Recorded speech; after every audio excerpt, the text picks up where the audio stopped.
kind of a general pastoral confession.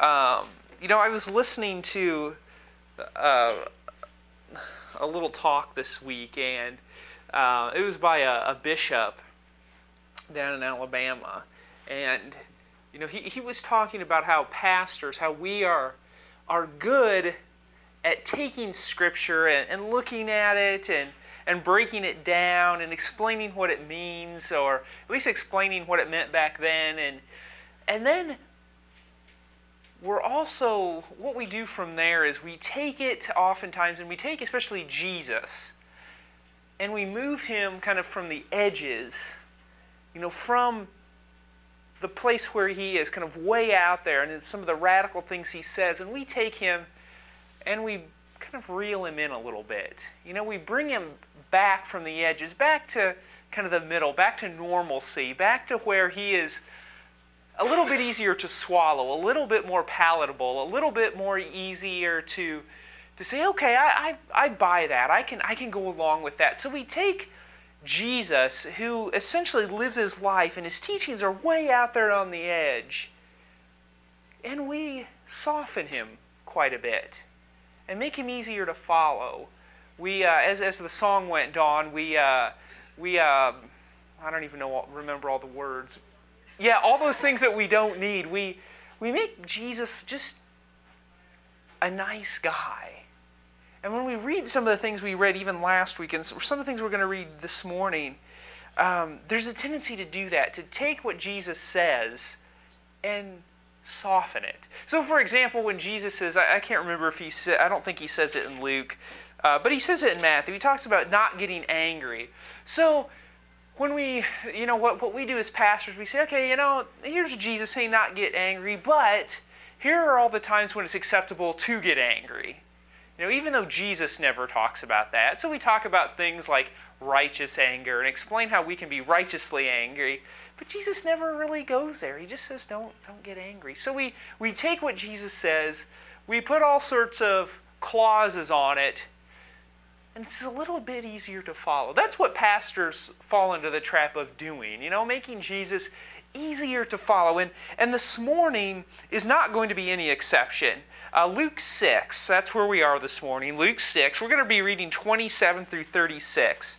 And as we read this, you're going to see that the temptation is really great. The temptation is large to take what Jesus says here and explain it away, to give all sorts of caveats, to give all sorts of, well, yeah, buts, in order to help us understand or to help us to make sense of the real difficult things Jesus is talking about here. So let's look at this.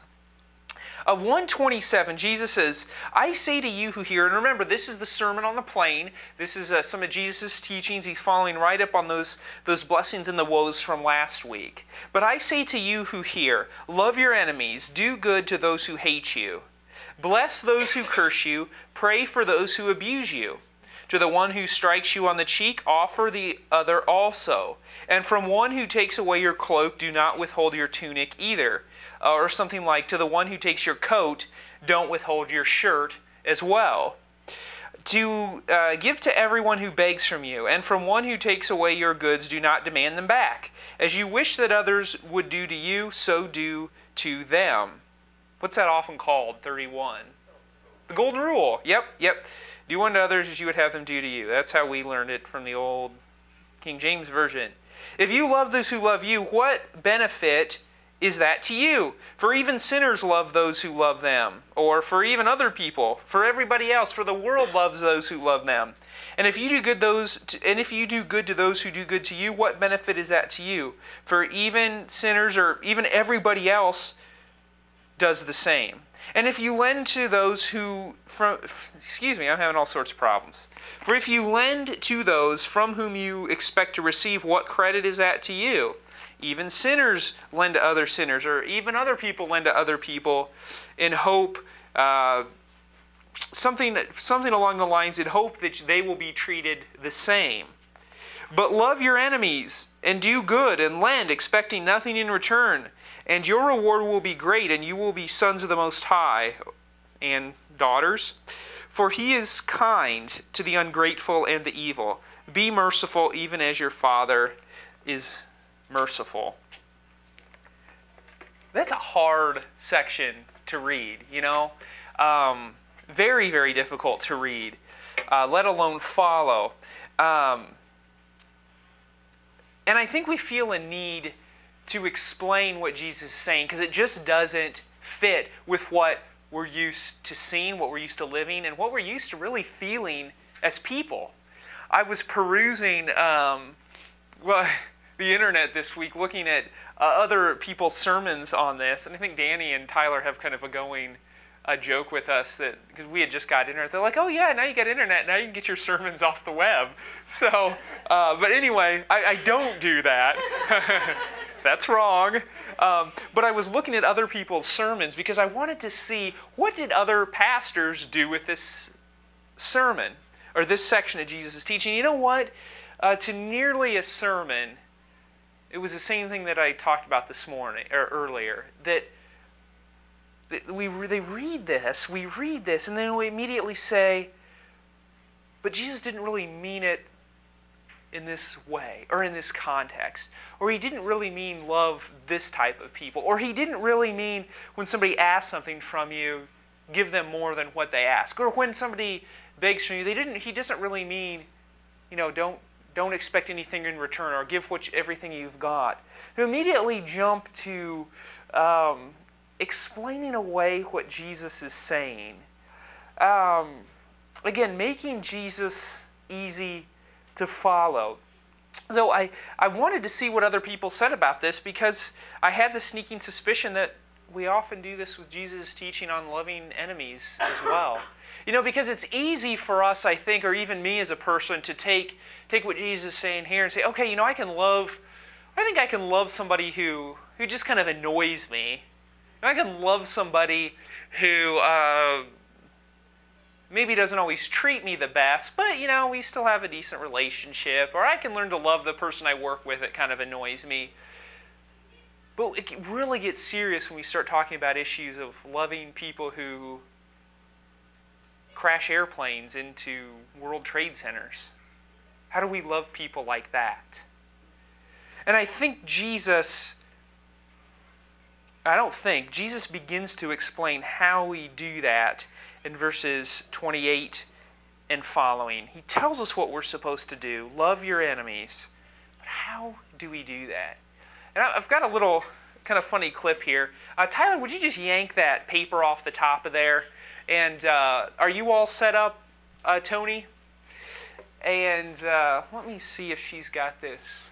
Uh-oh. Yes, I got it. You got it? All right. It's a funny little clip, and it's a heavy sermon, so we need some humor here. Now, before I play this, listen. Let me give you a little update on what's going to go on here because it's a little bit hard to hear, and it just jumps in. I had to watch it twice before I kind of got it. It's going to be a little girl, and she's hard to hear, but she's talking about the golden rule. There's a little song about the golden rule. So she's going to be singing that. So pick that up here as we play that, as I play that here.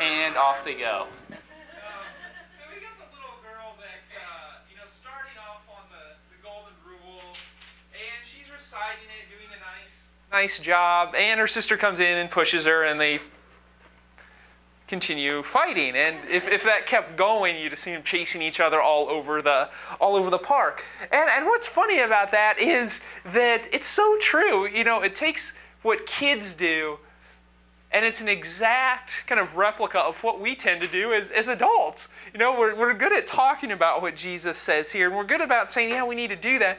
But when it comes to issues like this, we're just not so good at living that out. You know, when push comes to shove, as it did here with the little girl, we tend to shove back.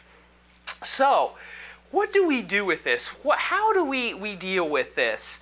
What Jesus talks about here about loving our enemies. Personally, I think that Jesus means what he says. When he says love your enemies, love those who hate you, the assumption is he means it. He means what he says. Why? Well, Jesus never qualifies what he says here. He doesn't say love your enemies only in certain circumstances. Secondly, Jesus lived it. Did he? You want this on? He was looking for it, so I was trying to look over. So he would keep looking. No, that's fine.